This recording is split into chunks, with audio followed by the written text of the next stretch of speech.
Now, if you turn the page, you have part two. Okay, the second way this to self-correct a small if the aggregate demand ends up shifting to the left. Okay, now with this way, they're going to talk about going from A to B, not back to A, but A to B down to C. So let's go through and talk about the second way that classical economists believe that the economy will self-correct. So now it says the decrease in aggregate demand is again assumed to be decreasing consumption. So same example. Let's just say households stop buying so many things. Now it says the second thing that happens is prices are going to fall due to the lack of demand moving from A to B, which we talked about on the last scenario. Okay, so prices are going to go down because people aren't buying as much. Businesses are trying to decrease the prices to get people to buy more and to try to increase that demand. Now it says what is not consumed is supposed to be borrowed, but the firms are equally cautious so they don't increase their investment borrowing. So now what we're saying is those businesses aren't borrowing from the banks because they know people aren't buying goods, so they're not going to go ahead and borrow money even with lower interest rates in order to go ahead and start producing things that people won't buy. So they're saying that part isn't there. So we're not going to go from point A to B and then back to A now.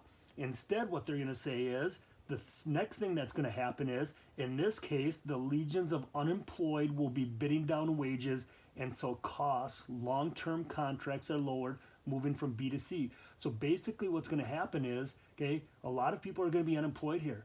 So eventually, all those people that are unemployed, they're going to want work. So they're going to take lower paid jobs. Okay, and as they take lower paid jobs, then overall wages are less. And one of the big costs for companies are wages. So when wages start to go down, they can start lowering their costs again for their products. And then eventually, as the products' prices go down, eventually, okay, the demand will increase. Like this one, aggregate demand right here, is going to keep increasing back to the long run. So we're going to go from point A to B to C. And the reason this happened is because number one, consumers, okay, didn't buy as many goods, so he shifted down to B and prices started going down. Then, of course, okay, no extra money was borrowed from banks. They didn't increase their demand. Government didn't increase spending, any of that kind of stuff. We're not there yet. But what happened instead is people started wanting jobs again. So, of course, they started taking less pay.